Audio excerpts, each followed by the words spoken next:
sociedad. Esta es una producción de la Benemérita Universidad Autónoma de Puebla. BUAP TV presenta.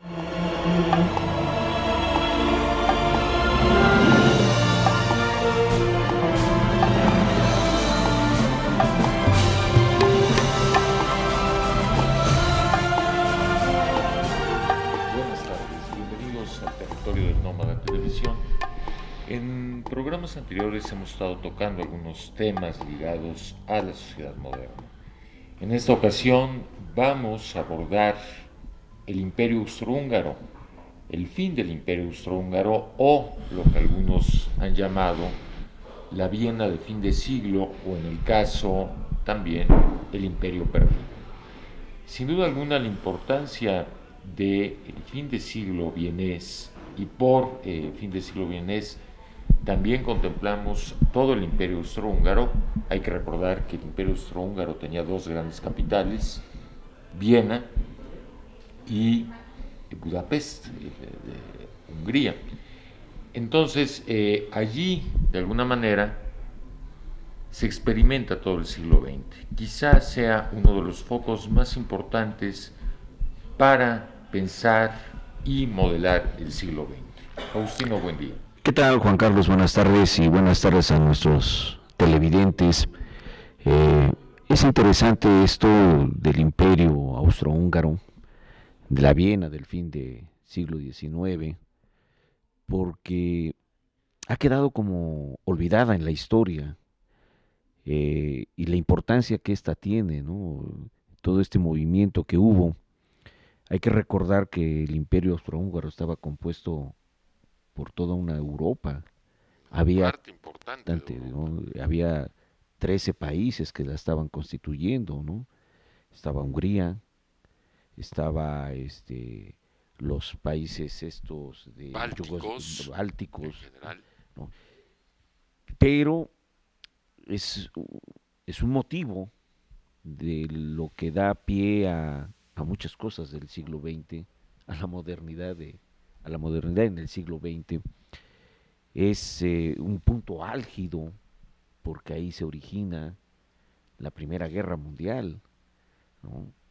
Y hay que ver la importancia en el mundo de la cultura, de la ciencia, de la literatura, y por eso me parece que es una cuestión muy interesante, sobre todo porque está muy ligada a este concepto de la modernidad, y eso implica el lugar que nosotros como occidentales tenemos, en dónde estamos parados y qué producto y qué efecto nos ha hecho esto a nosotros, cómo estamos constituidos por esta dinámica de ese periodo, ¿no?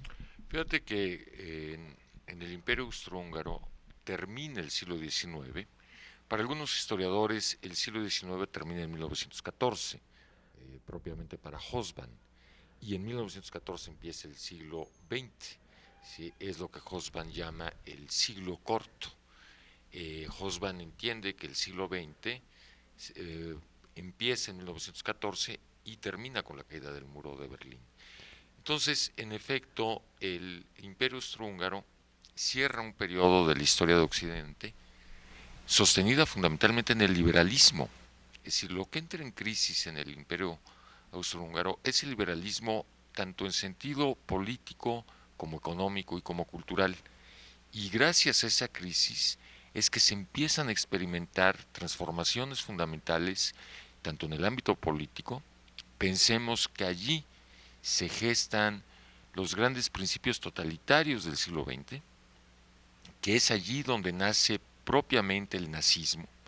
Hitler era austriaco, pero también donde el marxismo va a tomar un ala radicalizada muy importante que luego va a impactar en la Revolución Rusa.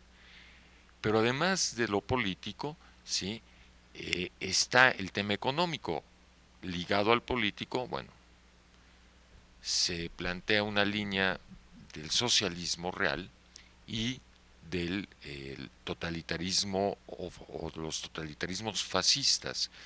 Pero también allí se gesta en el ámbito cultural las grandes transformaciones del siglo XX. En el campo de la física, por ejemplo, allí Schrödinger empieza a plantear el problema del lenguaje para la energía atómica. Freud, Wittgenstein y los grandes movimientos artísticos que pasan por la pintura, Klimt, la música, Mahler o la literatura, Schnitzler, que Schnitzler va a ser una de las figuras claves del siglo XX a través del monólogo interior. Es uno de los padres del monólogo interior, por ejemplo, Schnitzler. Fíjate que es muy complejo esto, ¿no? Incluso por su geografía política, porque hoy para los jóvenes quizás esto de lo que estamos hablando sea efectivamente ya un asunto de arqueología histórica. Toda la composición geográfica de esa época ya desapareció. Claro. Se recompuso, ¿no? Hay que entender, yo por ejemplo veía que o si alguien lee por ejemplo la biografía de Freud, le van a dar como 3 nacionalidades. Claro, porque era nacido en la zona morava de Checoslovaquia. De Checoslovaquia, ¿no? Pero se le conoce como que su origen estuvo en Viena, ¿no? Y hay momentos en que se considera que era alemán, ¿no? Entonces es una complicación muy fuerte tener que entender esta geografía política, pero que el origen de todo eso no solamente se remonta a este siglo XIX. El Imperio Húngaro, que ya venía desde tiempo atrás, empieza con todo un poder que hoy no se conoce a la Hungría como un Estado que tuviéramos memoria de poder, ¿no?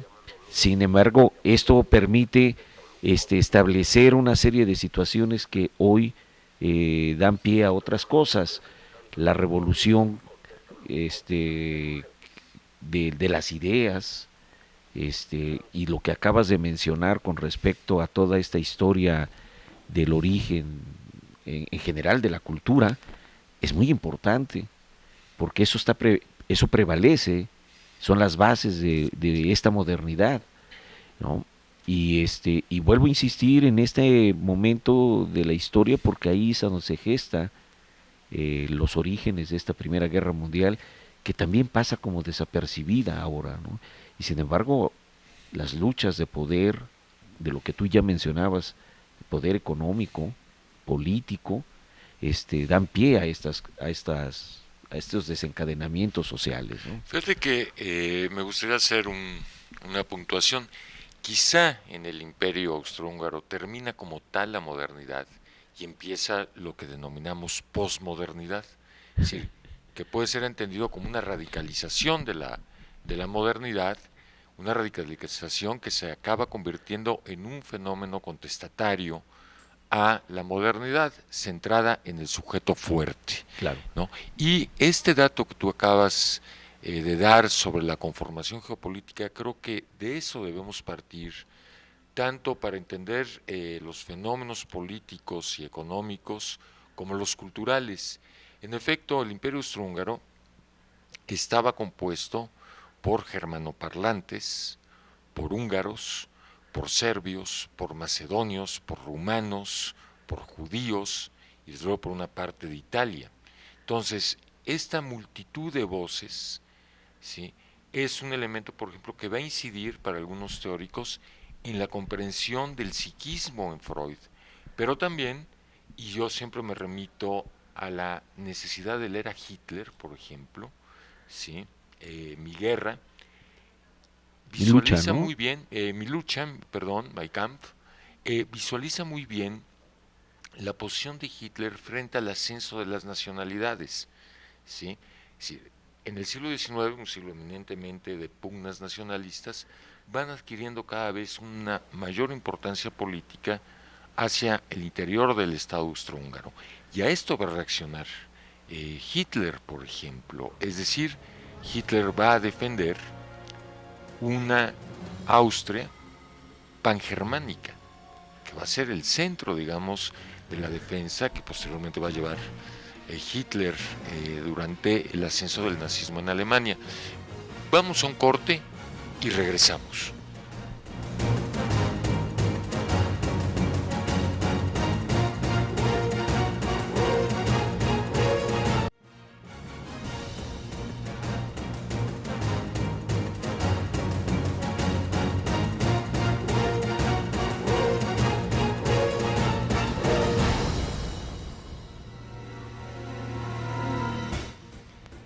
Estamos de regreso en la segunda parte del Territorio del Nómada Televisión, hablando sobre la importancia del Imperio Austrohúngaro y su impacto en el siglo XX. Sí, Juan Carlos, fíjate que cuando estabas relatando todo esto de lo que implicó el Imperio Austrohúngaro, yo asociaba lo que fue el siglo XX y finales del siglo XX, porque también en Europa hubo una composición muy semejante a lo que fue el Imperio Austrohúngaro, solo que fue dado por la Unión Soviética, la Unión de Repúblicas Soviéticas, ¿no? Ajá.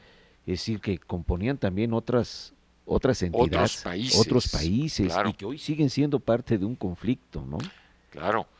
Y que también en el siglo XX, a finales del siglo XX, se dieron situaciones todavía de ese imperio austrohúngaro también como parte de esos conflictos entre los serbios, ¿sí? Claro. Sí, que fueron situaciones de masacre muy terribles, que fue toda una descomposición ya de lo que fue Yugoslavia, ¿no?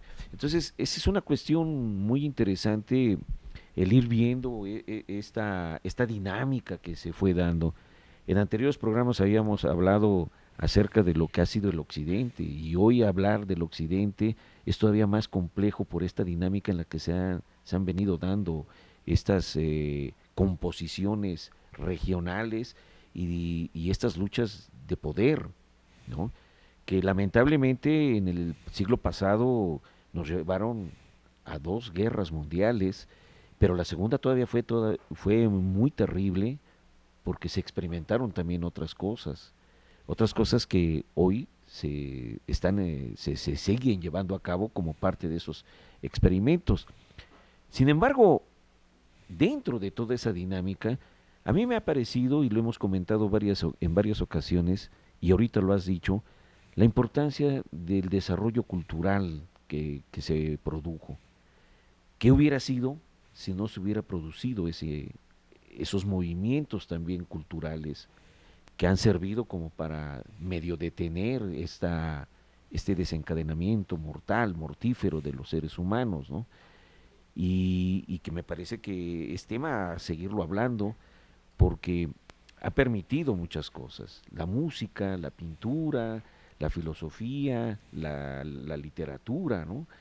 Y pero también situaciones contestatarias. Tú mencionabas hace un rato que se establece cuando termina la era moderna y aparece otro concepto que sería el de la posmodernidad como un asunto contestatario.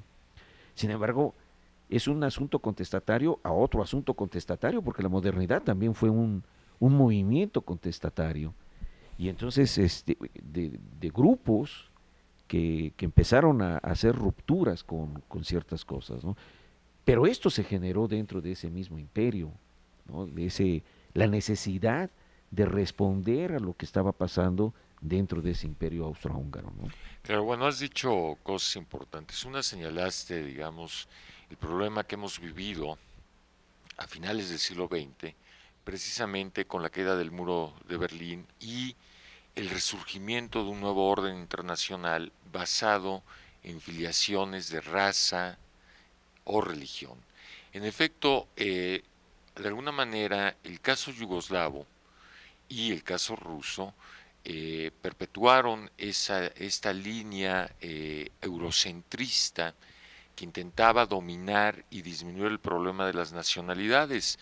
Hay que recordar que el gran pretexto de Stalin en relación a Lenin es la defensa de las nacionalidades, cosa que desde luego no haría, ¿sí? Pero uno de los temas que enarbola Stalin frente a Lenin es que Lenin no le había dado la suficiente importancia al tema de las nacionalidades y al reconocimiento de las particularidades culturales. Stalin tampoco lo haría, desde luego, y mucho menos, todavía reprimiría más, ¿sí? Eh, el tema de los movimientos culturales. Esto es una fuerza que viene, digamos, desde los zares y desde la construcción de Rusia, ¿no? Como un imperio.